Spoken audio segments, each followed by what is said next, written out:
नमस्कार, मैं हूं नीलू।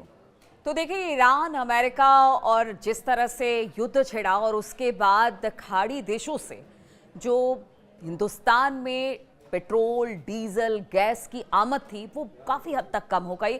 और सिर्फ हिंदुस्तान नहीं बल्कि पूरी दुनिया में जो क्राइसिस, ग्लोबल क्राइसिस गैस और पेट्रोल डीजल को लेकर मचा, उसके बाद हमने देखा कि किस तरह से बाकी दुनिया में जो ऑयल प्राइसेस थे उसके दाम में बढ़ोतरी हुई, गैस के प्राइसेस में बढ़ोतरी हुई, लेकिन बहुत दिनों तक भारत ने इसको कंट्रोल में करके रखा। चाहे वो एलपीजी गैस हो, डीजल हो, पेट्रोल हो, आम लोगों पर, उनकी जेबों पर कहीं से भी कोई क्राइसिस आने सरकार ने नहीं दिया। आखिर किस वजह से, किस तरीके से ये पूरा प्रबंधन मोदी गवर्नमेंट ने किया और किस तरह से इसमें जितनी कंपनियां थी जो इससे जुड़ी हुई हैं, उस सेक्टर ने किस तरह से पूरी तरह से सरकार का साथ दिया, आज बातचीत इसी पर होगी। और इसी पर बातचीत करने के लिए मेरे साथ एम के सुराना सर, सीएमडी एचपीसीएल जुड़ रहे हैं, जो ये बताएंगे कि इस क्राइसिस के दौर में आखिर किस तरह से सरकार ने जो प्रबंधन किया उससे जो हिंदुस्तान की जनता थी उसको बड़ी राहत मिली। सुराना सर, सबसे पहला सवाल आपसे यही है कि जिस तरह से क्राइसिस, ग्लोबल क्राइसिस लगा कि अब इसके बाद स्थिति बहुत ही खराब हो जाएगी, क्योंकि युद्ध खत्म नहीं हो रहा था, 3-4 महीने ये लगातार युद्ध चला और उसके बाद जिस तरह से क्राइसिस मची, पूरी दुनिया में ग्लोबल क्राइसिस हुआ, वैसे में लगा कि हिंदुस्तान में भी जो ऑयल प्राइसेस है, गैस प्राइसेस है, उनके दाम बढ़ जाएंगे।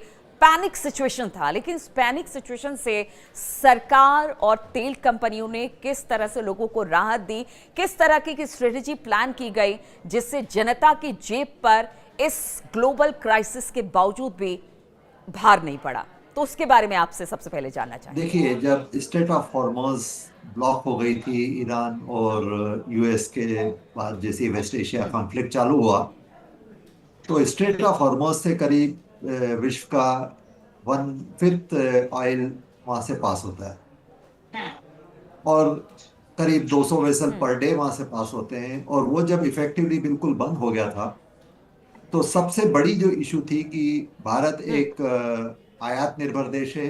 हमारा 80% क्रूड वहां से आता है, हमारा एलपीजी वहां से आता है, हमारा एलएनजी वहां से आता है। और इसलिए भारत जैसे देश जो कि आयात पर निर्भर करते हैं, और हमारी जो आबादी है उसके चलते हमारा कंजम्पशन भी काफ़ी है, तो उसके लिए एक समस्या का विषय हो गया था। और ये क्राइसिस भी अनप्रेसिडेंटेड टाइप की थी, क्योंकि स्टेट ऑफ हॉर्मोज को क्लोज होने की काफ़ी बार बात हुई, लेकिन अभी कभी ये क्लोज हुआ नहीं था। और उसको चलते सबके दिमाग में ये बात थी कि अब तेल मिलेगा नहीं मिलेगा, पेट्रोल मिलेगा ना मिलेगा, एलपीजी गैस घर में कुकिंग करने के लिए मिलेगी नहीं मिलेगी, और दूसरी यदि मिलेगी भी तो किस प्राइस पर मिलेगी। और वो देखा भी गया कि जैसे ही युद्ध शुरू हुआ उसके ऑलमोस्ट कुछ हफ्तों में ही क्रूड प्राइस जो करीब $70 के करीब चलती थी, वो बढ़कर $126 पर बैरल चली गई। और उस समय सरकार, बिल्कुल, देश के मतलब विश्व के सभी देशों पे ये हुआ, अलग अलग देशों ने अलग अलग तरीके से इसको हैंडल किया। किसी ने दाम बढ़ाए, किसी ने वर्क फ्रॉम होम किया, किसी ने वर्किंग डेज कम किए, किसी ने राशनिंग किया, किसी ने प्राइजेस बहुत ज़्यादा बढ़ाई। लेकिन भारत ने एक दूसरा तरीका अपनाया, और वो एक मल्टी प्रोंग स्ट्रेटजी थी। तो यदि हम अलग अलग इसमें देखें कि जैसे एलपीजी एक हमारा एक मेन बहुत ही इम्पोर्टेंट सेंसिटिव प्रोडक्ट है, जिसके लिए हर घर उस पर निर्भर करता है, आपका किचन उस पर निर्भर करता है। तो उसमें दो तीन बिल्कुल। चीजें की गई। पहली बात तो ये है कि जो हमारा सप्लाईज था, तो हम मोस्टली मिडिल ईस्ट से लेते थे एलपीजी, उसको डाइवर्सिफाई किया गया। यूएस से, अर्मेनिया से, ऑस्ट्रेलिया से, नाइजीरिया से, अलग अलग देशों से एलपीजी लाई गई। और एक डिप्लोमेटिक चैनल के थ्रू इवन कुछ वेसल्स खाड़ी के देशों से भी हमारे आए, युद्ध के होते हुए भी, उसमें कम लेकिन कुछ आए। दूसरा चीज था, जो रिफाइनरीज में जो प्रोपेन और ब्यूटेन बनता है जो कि एलपीजी में जाता है, वही चीज पेट्रोकेमिकल के लिए भी यूज होती है। तो उसको पेट्रोकेमिकल से डाइवर्ट करके पूरा एलपीजी की तरफ डाइवर्ट किया गया। तीसरी चीज थी, जो इंडस्ट्रीज हैं जो जो एलपीजी को यूज करती है हीटिंग के लिए, कंजम्पशन के लिए, प्रोडक्ट्स के तरह, उन पे थोड़ा कर्व किया गया। फर्टिलाइजर इंडस्ट्री है, उस पे थोड़ा कर्व किया गया। तो सरकार ने ये निश्चय किया कि डोमेस्टिक सबसे प्रायोरिटी सेक्टर, ये टफ डिसीजन रहा होगा मेरे ख्याल से सरकार के लिए, लेकिन वो डिसीजन लिया गया था और डोमेस्टिक सेक्टर को एक प्रायोरिटी दी बिल्कुल। गई थी कि इंडस्ट्री पे थोड़ा कट करके डोमेस्टिक सेक्टर को घर घर को पूरा इंश्योर किया जाए कि एलपीजी दी जाए। और दूसरा था कि जो हमारी एक टेंडेंसी रहती है कि हमारा जैसे सिलेंडर खत्म खत्म होता है हम दूसरा बुक कर लेते हैं, यदि पॉसिबिलिटी है कम होने की हम सब सिलेंडर फुल करके रख देते हैं, लोग अड़ोस पड़ोस में भी फुल करके रख देते हैं। तो जो 2 सिलेंडर के बीच का जो बुकिंग पीरियड था वो भी बढ़ाया गया ताकि लोगों को किसी को किल्लत ना हो, लेकिन एट द सेम टाइम जबरदस्ती लोग भरवा कर ना रखें। तो ये था सप्लाई साइड पे था या कंजम्पशन साइड पे था। अभी दूसरा जो प्राइसिंग साइड पर यदि हम लोग आए तो पहली जो सरकार ने एलपीजी जो है सरकार का एक सब्सिडाइज प्रोडक्ट है, तो जबकि प्राइजेस 1600 यदि इंटरनेशनल प्राइस से करें करीब 1600 रुपीस पर सिलेंडर तक पहुंच गया था, लेकिन हमें तो प्राइस 942 रुपये में ही मिल रहा था और जो उज्ज्वला के कस्टमर है वो तो 642 रुपये में ही बिल्कुल। मिलता था, करीब 1000 रुपीज का गैप था। तो सरकार ने अंडर रिकवरी को जो है उसको सरकार ने बहाल किया। सुरना सर, एक एक सवाल का जवाब दीजिए। जिस तरह से आपने कहा कि एक पूरी स्ट्रेटेजी प्लान की गई, हमने देखा प्रधानमंत्री नरेंद्र मोदी ने भी बहुत सारी अपीलें की, जैसे गैस सिलेंडर का कम इस्तेमाल हो या पेट्रोल डीजल कम, गाड़ी पूलिंग करें, मतलब बहुत सारे ऐसी बातें जो पहले भी प्रधानमंत्री समय समय पर किसी तरह के क्राइसिस में जनता से बातचीत करते हैं और कहते हैं। लेकिन कभी ऐसा लगा कि इतना अथाह जन समुद्र है, जिस तरह से आपने भी कहा कि हर घर में एलपीजी का इस्तेमाल होता है, होटल, दुकान, घर, कभी लगा कि इतनी सारे लोगों के सामने जब आपूर्ति कम है और वहाँ से स्ट्रेट ऑफ हॉर्मूज से हमारी जहाज़ें नहीं आ रही हैं गैस और तेल लेकर, तो ऐसे में कभी लगा कि ये टास्क थोड़ा हार्ड है और यहाँ पर अगर मैनेज तरीके से काम किया जाए तो बेहतर तरीके से डिस्ट्रीब्यूट किया जा सकता है, क्राइसिस से बचा जा सकता है। तो वो समय थोड़ा सा ऐसा लगा कि नहीं कैसे देखिए, होगा, क्या होगा। ये सिचुएशन कोई नॉर्मल सिचुएशन तो थी ही नहीं और उसमें बिल्कुल।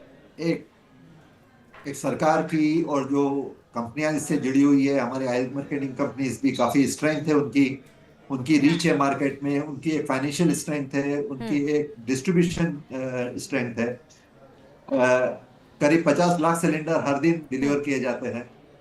सो पूरा एक सेटअप है, लेकिन ये बहुत बिल्कुल। कुछ निर्भर करता है कि सरकार और इन कंपनीज का मैनेजमेंट किस तरीके से इस क्राइसिस में डिसाइड करता है, कितना स्टेबिलिटी से सोचता है, कितना एक एंटिसिपेट करता है, क्योंकि जब सिचुएशन हर दिन चेंज हो रही हो तो एक सिनेरियो एनालिसिस है, आप भी नहीं जानते कि किस तरीके से डेवलप होगा और उसमें आपको फ्यूचर के लिए तैयार रहना है, आज की सिचुएशन को हैंडल करना है और कल के लिए तैयार रहना है। सो उसमें एक में सरकार को भी और सभी हमारी ऑयल मार्केटिंग कंपनीज को भी एक क्रेडिट दूंगा कि एक पैनिक सिचुएशन कहीं नहीं थी।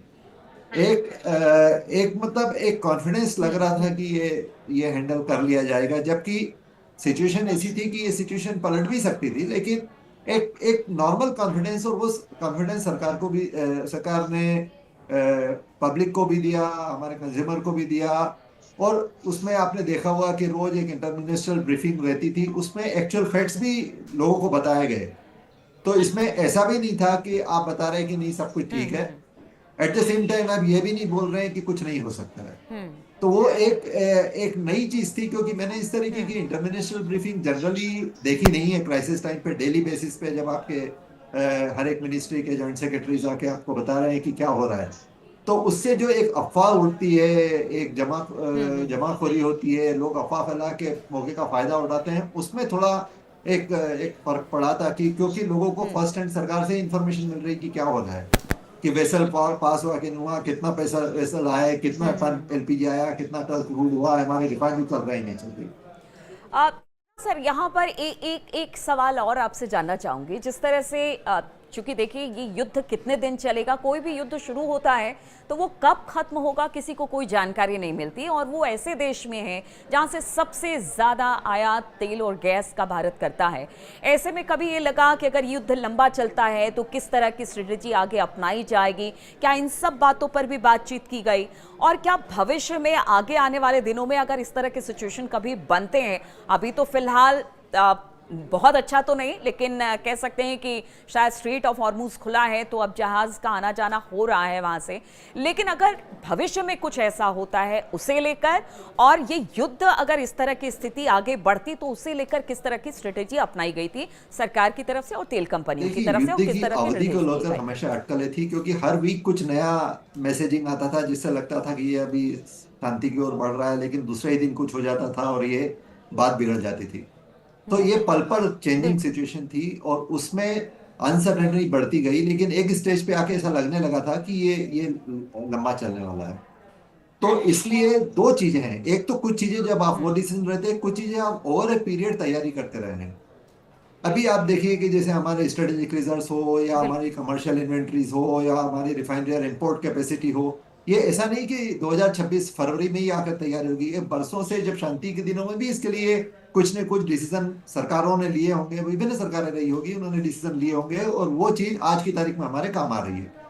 सिमिलरली एक एक्साइज एज ए टूल जो सरकार ने बिल्कुल। यूज किया है कि जब भाव बढ़ते हैं तो एक्साइज घटा के, और जब भाव कम होते हैं तो एक्साइज बढ़ाकर उन्होंने पंप प्राइस को स्टेबल किया है, और एक कुशन फाइनेंशियल स्टेबिलिटी और फाइनेंशियल स्ट्रेंथ क्रिएट की गई है सिस्टम में, जो कि समय आने पर उपयोग किया जा सके। आपने देखा कि 10 रुपए एक्साइज ड्यूटी कम किया गया था, वो भी एक स्केल वाइज एक बहुत बड़ा डिसीजन था, लेकिन उसका फायदा हुआ कि आप 10 रुपए का कुशन सरकारी कंपनियों को भी दे पाए, जो कि अदरवाइज उनका अंडर रिकवरी काफी था। सरकारी कंपनियों ने भी काफी अंडर रिकवरी झेली है, लेकिन उसमें एटलीस्ट 10 रुपया पर लीटर एक बड़ा रिलीफ था उनके लिए।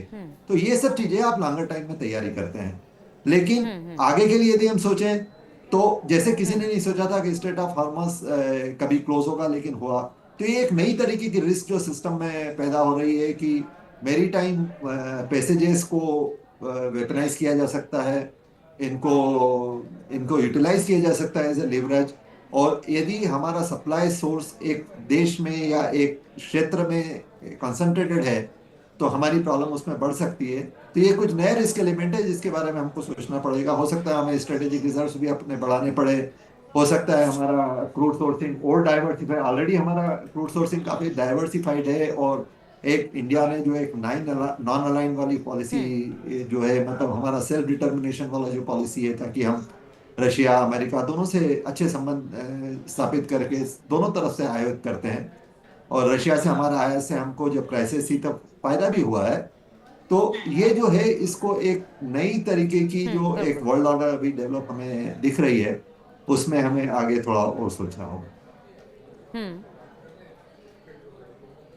और एक सवाल और सर, जिस तरह से आपने कहा कि ठीक है भविष्य के लिए किस तरह की तैयारी करनी होगी, लेकिन देखिए हमने देखा कि जो कुछ पैसे बाद में बढ़ाए गए, कहा यह गया कि अगर ये लंबा चलता है युद्ध तो ज़रूरत है सरकार को भी और तेल कंपनियों के लिए भी ज़रूरी है कि जो ऑयल प्राइसेस है उसमें बढ़ोतरी की जाए। कई बार ऐसा होता है कि थोड़ा जनता का ध्यान रखा जाता है, थोड़ा तेल कंपनियों का भी ध्यान रखा जाता है, लेकिन अब ऐसे में जब क्रूड ऑयल के प्राइसेस गिरे हैं, देखिए ये सर आपसे ही जानना चाहेगी जनता कि क्रूड ऑयल के प्राइस गिरे हैं तो क्या आगे आने वाले दिनों में जो बढ़े हुए दाम हैं पेट्रोल डीजल या फिर कमर्शियल गैस के हो गए या इन सब, क्या इनके प्राइस में भी कुछ गिरावट दर्ज की जाएगी? क्या थोड़ी सी देखिए, राहत मिल जब सकती है जैसा आगे? मैंने आपको बताया कि जब युद्ध शुरू हुआ उसके बाद क्रूड की प्राइसेस करीब 65% बढ़ी, 65% बढ़ी, लेकिन जो प्राइस जो पास ऑन की गई वो खाली 7 से 10% थी।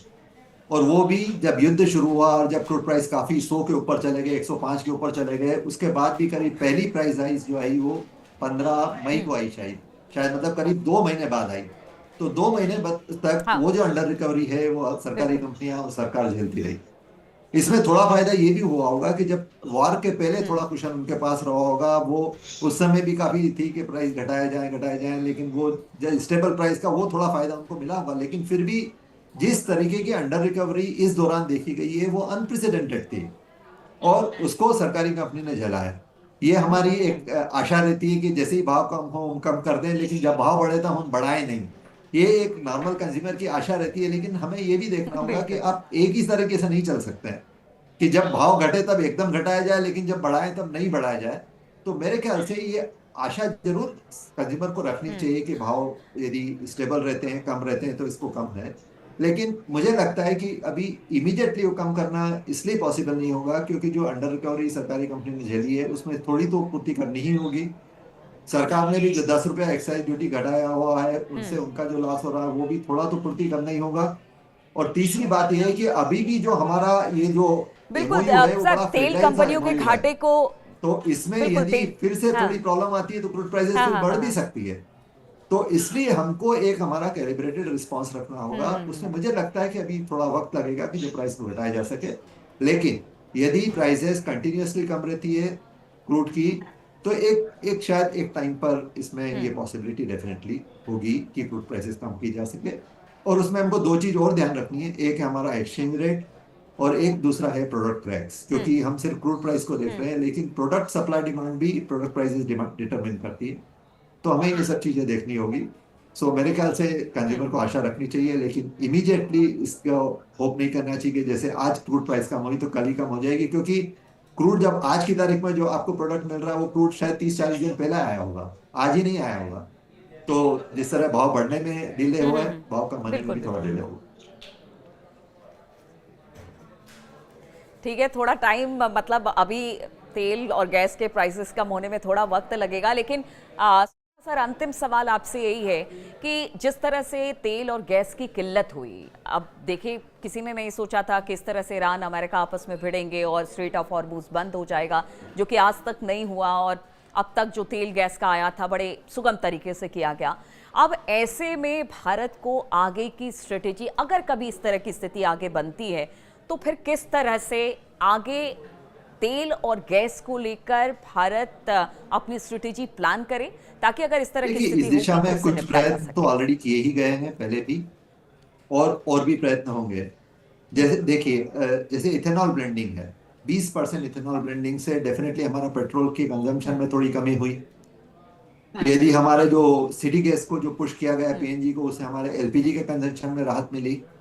हमने जो रिन्यूएबल को पुश किया है उससे हमारा सोलर और विंड से हमारा जो फॉसिल फ्यूल बेस्ड जो पावर जनरेशन था उसमें थोड़ी फायदा हुआ है। जो सोलर हर रूफ टॉप पे जो सोलर लगाया जाता है या जी। तो उसके कारण सोलर से जो हमारा कृषि में जो जो डीजल कंजम्पशन होती है या घर पे जो पावर यूज होता है उसमें भी थोड़ा फायदा हुआ है। स्ट्रेटेजिक रिजर्व जो बनाए गए हैं उसमें थोड़ा हमारा एक कुशन पैदा हुआ है। और साथ में जो हमने क्रूड को डाइवर्सिफाई किया, हमारे सोर्सिंग को एलपीजी के, एलएनजी के और क्रूड के, उससे भी थोड़ा फायदा हुआ है। और जो हमने हमारी रिफाइनरी और इसकी जो फैसिलिटीज बढ़ाई है उससे भी थोड़ा फायदा हुआ है। लेकिन हमें इसमें और भी सोचना होगा, क्योंकि अभी लॉजिस्टिक चेन भी एक इम्पॉर्टेंट इशू हो सकता है, जिसमें लॉजिस्टिक सप्लाई लाइंस में यदि प्रॉब्लम आती है तो हमें और डाइवर्सिफाई करना पड़ा होगा। हमें इंश्योर करना होगा हमारा होमलैंड पे हमारे पास एक कुशन अवेलेबल रहे, ताकि एक सप्लाई डिस्ट्रीब्यूशन हो तो उसमें हमारे पास शॉक एब्जॉर्बर्स रहें। और एट द सेम टाइम हमको अल्टरनेट एनर्जी सोर्सेज को भी पुश करना होगा ताकि हमारी फॉसिल फ्यूल पर डिपेंडेंसी कम हो। सर आपका बहुत बहुत शुक्रिया हमसे बातचीत करने के लिए, क्योंकि आपने एक एक पॉइंट का अच्छे से जवाब दिया और आपने बताया कि किस तरह के सिचुएशन से हम निकले हैं। हालांकि अभी तक सिचुएशन वो उस तरह की ख़त्म नहीं हुई है, अभी भी स्ट्रेट ऑफ हॉर्मुज थोड़ा उहापोह की स्थिति वहाँ पर बनी हुई है। एमओयू साइन तो हो चुका है, लेकिन उसका कितना पालन हो रहा है सब जानते हैं। लेकिन इसके बावजूद भारत तैयार है, भारत की सरकार तैयार है, भारत की तेल कंपनियां तैयार हैं, और इसके लिए आपका बहुत बहुत शुक्रिया मेरे साथ जुड़ने के लिए, तमाम सवालों के जवाब देने के लिए।